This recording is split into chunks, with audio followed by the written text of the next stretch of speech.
ঘূর্ণিঝড় রিমালের প্রভাবে উত্তাল রয়েছে সাগর। স্বাভাবিকের চেয়ে অতিরিক্ত জোয়ার হচ্ছে। সাগরের এই মুহূর্তের অবস্থা জানাতে চট্টগ্রাম থেকে যুক্ত হচ্ছেন সহকর্মী KM নাজিম।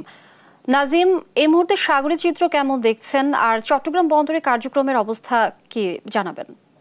জি, আপনি যেমনটা বলছেন, আসলে যে গভীর সাগরে যে নিম্নচাপটি তৈরি হয়েছে, যে তৈরি হওয়ার পরে যে রিমেল যেটি ঘূর্ণিঝড়ের নাম দেওয়া হয়েছে, সেই ঘূর্ণিঝড় আসলে শুরু হওয়া বা শুরু হবে এমন সময় আসলে চট্টগ্রাম বন্দরে এখন পর্যন্ত তাদের যে রেড অ্যালার্ট 4 সেটি জারি করা হয়েছে এবং বন্দরের বহির্নোঙর থেকে শুরু করে বন্দরের অভ্যন্তরীণ যেসব কার্যক্রম রয়েছে সেগুলো বন্ধ রাখা হয়েছে বলে আমাদেরকে বন্দর সচিব ওমর ফারুক জানিয়েছেন। তিনি যেমনটি বলছেন যে আসলে গতকাল রাত থেকে যখন এই যে ঘূর্ণিঝড় সেটি খুব কাছাকাছি আসার উপক্রম হয়েছে, তখন থেকে তারা বন্দরের যে নিজস্ব কার্যক্রম সেটি ধীরে ধীরে বন্ধ ঘোষণা করছেন। পাশাপাশি তারা জরুরি মিটিং ডেকেছিলেন গতকাল রাতে। সেই মিটিং এর সিদ্ধান্ত অনুযায়ী বন্দরের বহির্নোঙর যেসব জাহাজ রয়েছে এবং ম্যাটেরিয়াল জাহাজ সহ অন্যান্য যেসব জাহাজ রয়েছে সেগুলিকে নিরাপদ আশ্রয়ে যাওয়ার জন্য বলা হয়েছে এবং বন্দরের অভ্যন্তরীণ যেসব কার্যক্রম রয়েছে সেগুলো বন্ধ ঘোষণা করা হয়েছে।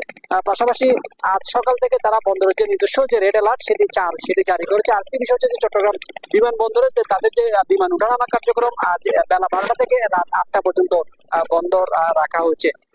আরেকটি বিষয় হচ্ছে যে ঘূর্ণিঝড়ের কারণে যে কার্যক্রম সেটি আসলে বলা যায় চট্টগ্রামের জেলা প্রশাসনের পক্ষ থেকে মিটিং করা হয়েছে এবং যতগুলো আশ্রয় কেন্দ্র রয়েছে সেগুলো চালু করা হয়েছে। এখন পর্যন্ত চট্টগ্রামের জেলা উপজেলায় প্রায় 750টি আশ্রয় কেন্দ্র চালু করা হয়েছে এবং মেডিকেল টিম প্রস্তুত রাখা হয়েছে এবং চট্টগ্রাম জেলা প্রশাসনের পক্ষ থেকে কন্ট্রোল রুম চালু করা সহ তাদের যে ঘূর্ণিঝড়ের মোকাবেলায় প্রস্তুতি রয়েছে। এই ছিল ঘূর্ণিঝড় নিয়ে আমার কাছে থাকা সর্বশেষ। নাজিম, ধন্যবাদ আপনাকে। দর্শক, সহকর্মী নাজিম জানাচ্ছিলেন চট্টগ্রাম বন্দরের কার্যক্রমের অবস্থা সম্পর্কে।